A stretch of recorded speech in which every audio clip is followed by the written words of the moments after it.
Salut les Frenchies et bienvenue sur la chaîne YouTube de Clutch Time. Aujourd'hui, seconde partie de notre preview sur les petits français, les petits franchises de NBA. Bienvenue sur NBA Franchise. Alors Simon, comment vas-tu aujourd'hui? Eh ben écoute, ça va et toi? Bah écoute, ça va bien, ça va bien. Toujours quand on va parler basket, surtout avec toi, je sais qu'on va entendre des grosses conneries. Non, Alors, okay. Aujourd'hui, comme pour la première vidéo, un petit programme. Je te laisse faire le programme. Ouais, bah écoute, aujourd'hui, donc voilà, comme la dernière fois, on a classé les Français en 3 catégories. On a pris les rookies, ceux qui viennent d'arriver dans la ligue. On va parler un peu d'eux, d'où ils viennent, savoir qu'est-ce qu'on attend d'eux cette année. Est-ce qu'ils peuvent percer? Deuxième petit groupe, on va plutôt parler de ceux qui sont déjà dans la ligue depuis une ou plusieurs années et qui on attend qui percent, qui confirment, voilà, savoir quelle est l'évolution, parler un peu plus de l'évolution. Et enfin, ceux qui sont vraiment installés dans la ligue, ceux qui sont franchise players, qui ont déjà peut-être été All-Star, et savoir où est-ce qu'ils en sont et qu'est-ce qu'ils vont faire cette année. On finira par une petite preview de playoff ou pas playoff pour chacun. Et voilà, ça me paraît pas mal comme programme. Parfait, parfait. On va attaquer avec nos rookies alors. Allez. Alors, moi, pour cette vidéo, j'ai un peu triché. Je me suis pris 2 rookies et j'ai pas pris de petits jeunes qui doivent confirmer. Voilà. Okay. Après, on a aussi fait en fonction des Français qu'il y avait dans la ligue. Hein. Donc moi, pour cette petite sélection, je vais parler de Sekou Doumbouya, le prospect le plus attendu cette année en NBA au niveau français. Ah, il est dingue. Et de Jalen Horde, un prospect un peu moins connu, non drafté, mais intéressant. Et toi, tu vas parler de qui? Moi, j'ai choisi pour le petit rookie. Alors, c'est encore un jeune, mais il est déjà connu, très connu en France, puisqu'il est déjà dans l'équipe de France. Il a fait la campagne de la Coupe du Monde. C'est bien sûr Vincent Poirier avec les Celtics de Boston. Petit rookie, oui, c'est ça. Il est pas très grand, je crois. Non. Bah écoute, je te laisse attaquer sur ouais, Vincent. Ok. Vincent Poirier, il a fait... pour moi, il est arrivé par la grande porte. Parce que il a signé et derrière, il a fait une belle campagne de Coupe du Monde avec l'équipe de France. Il est déjà installé en équipe de France. Il a déjà un passé en Europe. Il a fait des belles performances. Alors après, ça reste un jeune qui, du coup, n'a pas été drafté, qui arrive par un autre processus et qui, en pré-saison, a eu un peu de mal. Il n'a pas beaucoup joué. Et je crois que les deux gros problèmes cette année pour Vincent, ça va être les Celtics en fait, qui eux vont sûrement, sont une grosse équipe, qui vont faire sûrement une belle saison, et malheureusement là la mouvance Tacko Fall depuis la pré-saison, c'est la folie, les mecs avec les pancartes et tout. Après voilà, c'est un prospect de dingue, mais du coup forcément ça va lui faire de l'ombre et ça risque d'être un peu compliqué pour lui, mais je suis sûr qu'il peut arriver à gratter des minutes. Je suis plutôt d'accord avec toi. Ça va être compliqué, surtout qu'en plus on a vu donc il y a du Kanter, il y a du Tacko Fall qui va prendre des minutes, Williams en fait aussi, qui n'était pas forcément attendu et qui prend des minutes, qui est même potentiellement le titulaire pour les Celtics cette année au poste de pivot. Son point fort, c'est que c'est un tueur, c'est un guerrier. Je pense que les minutes qu'on va lui donner, il va les rentabiliser x 1000. On l'a vu en équipe de France. Derrière Rudy, il s'est mis à fond. Donc j'ai confiance pour qu'il gagne des minutes et qu'au talent intrinsèque plutôt qu'à la hype, il arrive à se faire une petite place. Puis je pense qu'on parle beaucoup de sa concurrence avec Tacko Fall, puisque c'est deux rookies. Je pense qu'il est vraiment dans un registre totalement différent. Tacko Fall, il est quand même lent par sa taille, forcément. Vincent, c'est un mec qui court, il fait du cercle à cercle, il est capable de tenir le rythme, il connaît les grandes compétitions, il sait se surpasser. Non, franchement, il peut s'en sortir, je pense. Et pour moi, pour enchaîner, c'est forcément les playoffs avec les Celtics cette année. Et j'espère qu'il va découvrir les playoffs dès sa première année, ça serait dingue.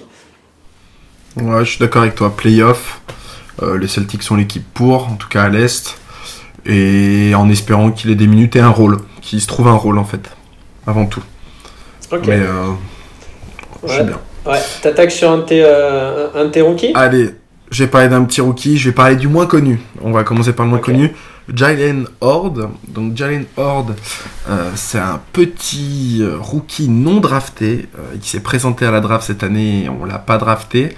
L'année dernière, il était à Wake Forest, donc il a fait la NCAA.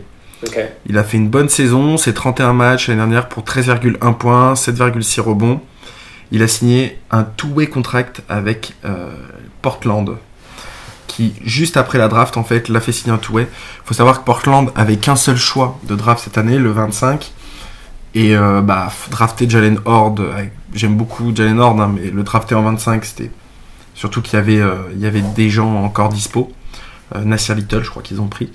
Donc ils ont pris Jalen Horde. C'est un bon joueur qui connaît déjà les États-Unis, vu qu'il était à Wake Forest. Il est en two-way contract. Il ira en G-League s'il faut pour se développer. Voilà, il faut prendre le temps. Il est jeune. Peut-être un rôle dans une équipe forte qui jouera les playoffs. Je te laisse pas poser la question, j'y réponds. Qui jouera les playoffs en espérant qu'il puisse avoir des 3 minutes, qu'il puisse jouer. Ça va être compliqué, hein, mais bon, on y croit. Voilà, je sais pas si tu as quelque chose à dire dessus. Ouais, non, moi je suis d'accord avec toi. Je pense que le Wake Forest, c'est un très beau programme. Donc, à mon avis, il a les capacités de faire quelque chose. Après, on verra. On verra, ouais. C'est dans l'expectative. Est-ce qu'il aura vraiment des minutes ou pas ? Je sais pas. Il a eu un peu de minutes en pré-saison. Voilà. Ok, on est d'accord. Je parle de mon deuxième rookie tout de suite. Vas-y. Allez, on parle. Sekou Doumbouya. Si vous suivez la NBA, vous n'avez pas pu passer à côté. Même si le tu français. suis pas la NBA. Oui, drafté, ceux qui suivent la Jeep Elite aussi. Drafté en 15e position. On attendait peut-être un peu plus haut à cette draft. Il a un peu glissé. Il est aux Pistons. Premier français de l'histoire des Pistons. On espère qu'il va marquer cette histoire-là.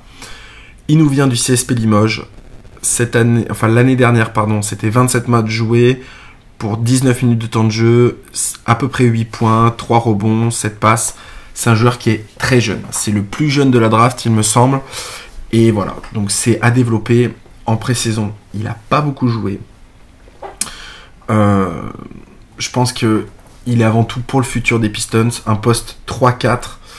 Moi, je l'aime bien en 4. Il a le physique d'un 3+. À voir. Il est bon shooter. Moi, j'aime bien. Il s'écarte bien du cercle. C'est vraiment un 4 moderne.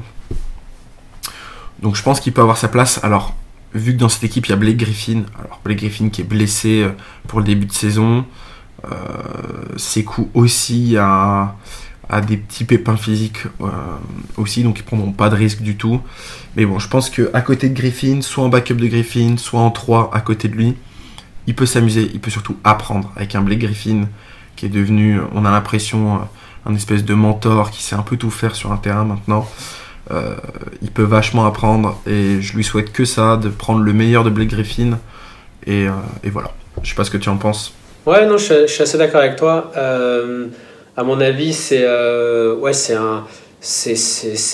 a le physique pour la NBA, il a le physique pour ça, il est dans la lignée de tous les joueurs free qu'on voit maintenant et pour moi il peut que s'imposer cette année et, en tout cas peut-être pas s'imposer directement mais en tout cas gagner des minutes et vite s'imposer chez les Pistons où en plus pour moi il y a clairement la place pour lui donc c'est vraiment la franchise je pense la franchise parfaite pour lui. Je suis plutôt d'accord. Puis c'est une équipe qui va jouer des matchs, qui va vouloir gagner. Et ça, c'est toujours bien. Ouais. Toujours bien au niveau de l'état d'esprit. En fin de saison, les Pistons, t'en penses quoi ? Ça joue les playoffs ou pas ? Je vais te dire, s'il y a un Blake Griffin à plus de 65 matchs, ça joue les playoffs. Sinon, ça les joue pas. Parce que sans Blake Griffin, c'est quand même compliqué. Je suis d'accord avec toi. S'il revient vite et s'il revient bien, ça va en playoff. Voilà. ça va se jouer à pas grand-chose. Hein. Puis on sait qu'il va y avoir des changements au cours de saison, des transferts. Je parle pas forcément pour les Pistons, mais plus pour les concurrents, comme le Heat, des choses comme ça. Ouais, bien ça sûr. Ça se jouera pas grand-chose. Ça se jouera pas grand-chose. Mais en tout cas, il y a Drummond, il y a Blake Griffin, il y a Derrick Rose. On n'en parle pas, mais il revient bien aussi. Je pense que ça peut viser les playoffs. Il a fait des belles, des belles minutes en pré-saison. Le petit spin move là sur le match en pré-saison, et il a affolé toute la tutosphère. Donc bon, ça reste. Ça nous a rappelé des bons souvenirs, ouais. Ça reste rose. Moi, là, c'est le cœur qui parle. Ah, je vais passer sur parler de quelqu'un on va step up, on va passer sur les joueurs qui ont fait quelques années en tout cas le dernier joueur qui a fait déjà quelques années en NBA et qui doit confirmer cette année enfin, c'est bien sûr Frank Ntilikina qui sort d'une campagne de Coupe du Monde franchement magnifique. Il a avec Albisi, ils ont été un duo à la main magnifique. Il a mis des gros points, il a mis des gros tirs. Il a bien joué contre les États-Unis, c'est important, il s'est montré. On l'a vu là en pré-saison, il a fait des belles performances. Alors, ça s'est pas toujours montré dans les stats, notamment au niveau des points. Ça, il doit encore, je pense, améliorer un peu son pourcentage et surtout plus shooter. Mais cette année pour moi c'est l'année de la confirmation pour lui. Effectivement ça va pas être facile avec Dennis Smith Jr. à côté, avec Payton qui sont allés chercher, ça va être compliqué. Après pour moi il est dans un autre registre, il est dans un registre plus gestionnaire qu'on n'a pas chez les Knicks. Et on a vu là le dernier match de pré-saison, il a pas joué parce que Fisdale a confiance en lui et derrière ils ont enlevé la player option, donc forcément pour moi c'est l'année de la confirmation. Il faut qu'il confirme, il faut qu'il prenne confiance. Il est encore jeune, il est encore très jeune lui aussi, il est arrivé très tôt en NBA et franchement cette année faut vraiment, il peut clairement dans le marasme des Knicks, malheureusement ça me fait mal au cœur, il peut apporter. J'ai une petite question. Quand tu vois les Knicks qui veulent beaucoup donner la gonfle à R.J. Barrett, même dans la création, t'as pas peur que ça inhibe un peu Ntilikina et qu'il nous fasse juste du remonté de balle, passe à R.J. et corner, point barre? Je pense que effectivement ils l'ont tenté sur certaines phases, et je pense que c'est ce qui va se passer en saison. C'est-à-dire que sur certaines phases, ils vont donner la balle à R.J. Barrett, mais ça reste un rookie. Il va avoir des hauts, il va avoir des bas, et il y a des moments où il va falloir donner la balle à quelqu'un d'autre. Et je pense que ça va être uniquement sur certaines phases quand il va falloir, notamment je pense sur le jeu rapide, on va donner la balle à R.J. Barrett. Après, dès qu'on va être dans de la construction, dans du demi-terrain, là ça va être Frank, ça va être sa vision, ça va être sa qualité de passe. Et on oublie aussi, enfin on n'oublie pas, mais ça reste sa défense. Hein. On sait que chez les Knicks, surtout cette année, il n'y a pas grand monde qui défend, donc ça reste toujours important d'avoir un défenseur. Et on a vu, même en pré-saison, sur les matchs un peu serrés, il a fini les matchs, il a défendu le plomb, il a fini les matchs. Et ça, en NBA, c'est important de finir les matchs. Je suis d'accord. De toute façon, le but, c'est qu'il ait un rôle. Je pense que ce rôle, il est tout trouvé. Ce sera un gros défenseur. Ouais. Il est déjà même reconnu pour ça. Trouver de l'agressivité en attaque, ça lui fera pas de mal. Je pense que cette campagne avec l'équipe de France, ça lui a donné de la confiance. Il a été signé pour son année en plus. Ils l'ont fait. Donc il a de la confiance, à lui de le montrer sur le terrain. Je suis plutôt d'accord avec toi. Ouais, et bien entendu, pas de play-off pour les Knicks cette année. Pas de play-off pour les Knicks. Je t'ai même pas posé la question, je voulais pas te faire de mal. Non, je préfère le préciser quand même, c'est important. C'est important. Je voulais pas te faire de mal, voilà. On reste dans la lignée, on a dit qu'on parlait de play-off, il n'y a pas de play-off, voilà. Moi, maintenant on va enchaîner sur les gros joueurs français installés en NBA. Moi de mon côté, j'ai choisi Evan Fournier. Toi de ton côté, t'as pris qui ?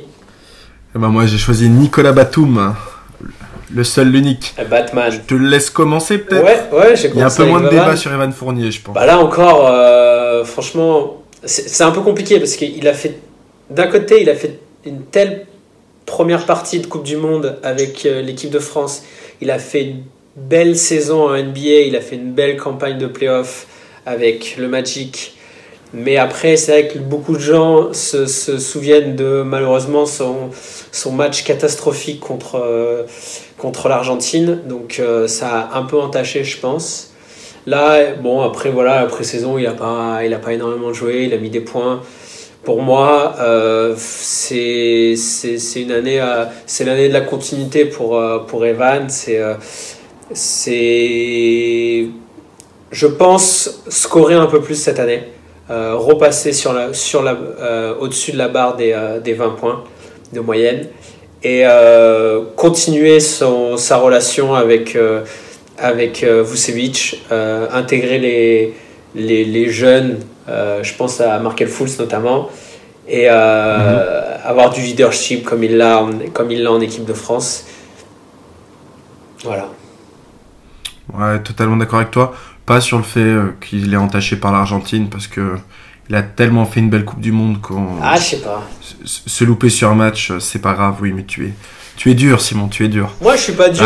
Moi, j'adore Evan. C'est un joueur que je kiffe. C'est un joueur qui a une mentalité de tueur. Il a une mentalité que très peu de Français ont, et j'adore ça. En fait, je me mets à la place de ceux qui ont regardé ce match de l'équipe de France.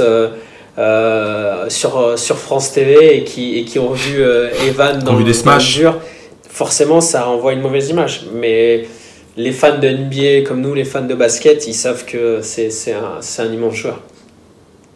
Écoute, ouais, moi j'attends une saison de continuité, toujours.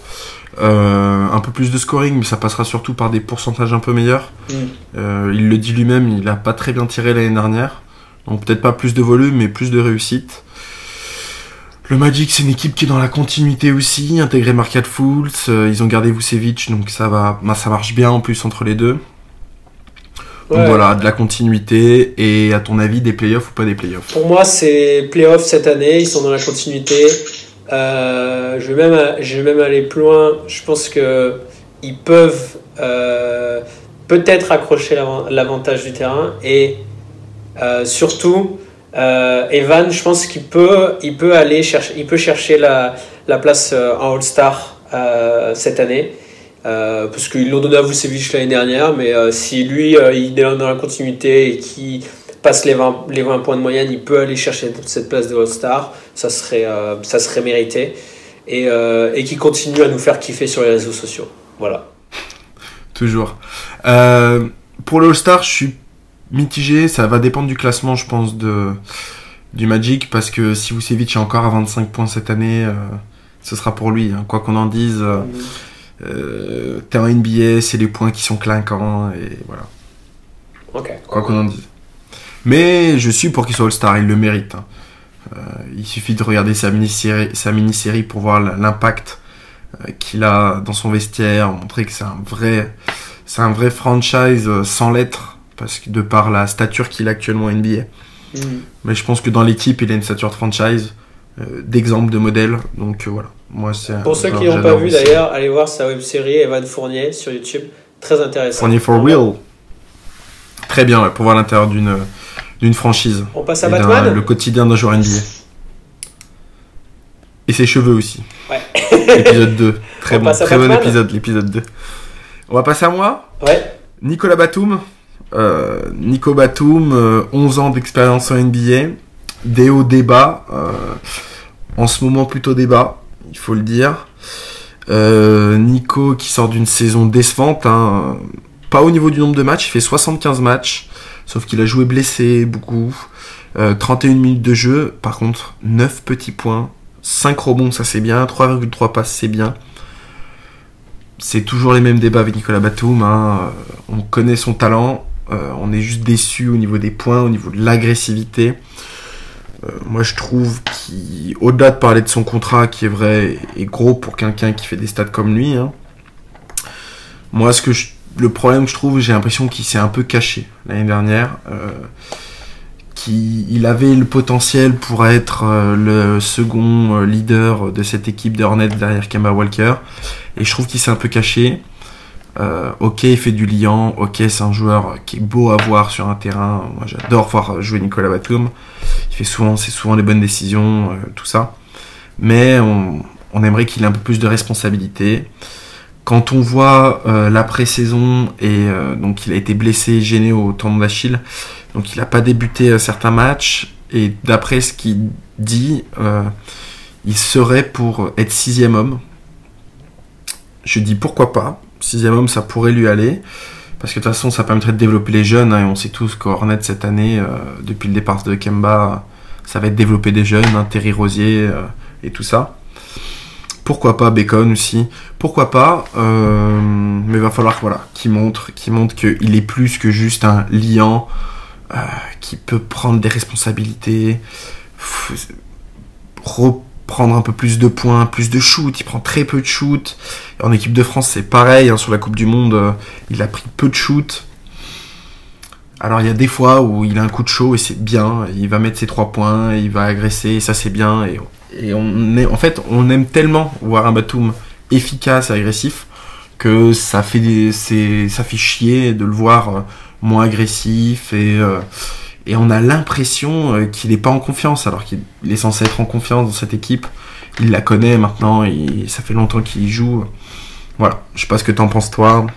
Ouais, je suis assez d'accord. Effectivement, moi honnêtement, quand j'ai vu la deuxième mi-temps qu'il fait face à l'Australie, pendant la Coupe du Monde, je me dis, mais ça fait tellement longtemps que j'ai pas vu un Batum aussi agressif, aussi... et puis on le voit, bon après voilà, il a la réussite et tout, mais on sentait qu'il y a quelque chose qui s'est passé là, et là je me suis dit waouh, ça fait longtemps que j'ai pas vu comme ça. Et aux Hornets, en fait le problème je pense c'est que il a une mentalité qui est différente de la plupart des joueurs de NBA, c'est-à-dire qu'il est pour l'équipe, il joue pour l'équipe et il va tout faire pour l'équipe. Et ça, c'est compliqué c'est déjà compliqué à le concevoir pour nous, non américains, mais c'est encore plus difficile pour les Américains. Et pour moi, de toute façon, là, avec le départ de Kemba Walker cette année, ça va être compliqué pour lui. Donc, pour moi, c'est une année où il doit reprendre confiance. Pourquoi pas scorer beaucoup plus, montrer au visage de la NBA qu'il est capable de faire ça, et il l'a déjà montré avec son match face à l'Australie. Mais voilà, peut-être quand il était à Portland, hein, il scorait plus quand il était à Portland. Il prenait plus de shoot. Il y a ça aussi. Ok, il a la mentalité de faire travailler l'équipe. Il faut aussi se rendre compte du talent que tu as par rapport à tes collègues, aux autres joueurs de l'équipe. Cette année, il doit prendre plus de shoot parce que c'est celui qui a le plus de talent presque dans cet effectif. Donc voilà, et il doit s'en prendre conscience et montrer le chemin aux jeunes. C'est pas forcément en s'effaçant, c'est aussi en montrant la voie et en prenant des shoots, en étant agressif. C'est pas le plus vocal des joueurs, ça on le comprend, mais sur le terrain, le montrer, voilà. Okay. On a envie de ça en fait. Nous, c'est pas, moi je dis ça parce que je l'adore ce joueur et j'ai envie de le voir rayonner, qu'il soit, en France, faut voir. J'allais dire la risée de la France, mais sur Twitter, mais c'est un peu fort, mais faut voir comment il se fait tailler sur Twitter. Ouais. J'aimerais qu'il fasse fermer des bouches un peu cette année. Il en est capable, donc c'est pour ça, c'est énervant. C'est énervant là-dessus. Ok. Et pas de play-off. Non, malheureusement. Pas de play-off pour les Hornets, équipe en pleine reconstruction. Je pense que ce sera vraiment les bas-fonds de la NBA cette année. Donc pas de play-off et pas de All-Star, forcément. Bon, on arrive au terme de ces deux petites vidéos là, c'était sympa. Ouais. Très bien. N'hésitez pas à nous dire en commentaire ce que vous avez pensé de ce petit format. On va essayer de faire d'autres vidéos sur les Français en NBA au cours de la saison qui commence là. Et dites-nous ce que vous pensez justement des Français, ce que vous pensez de vos Français dans vos franchises préférées. Moi, bien sûr, je vous tiendrai au courant avec Franck de mon côté. Et moi, je vous tiendrai au courant pour Ellie. Voilà.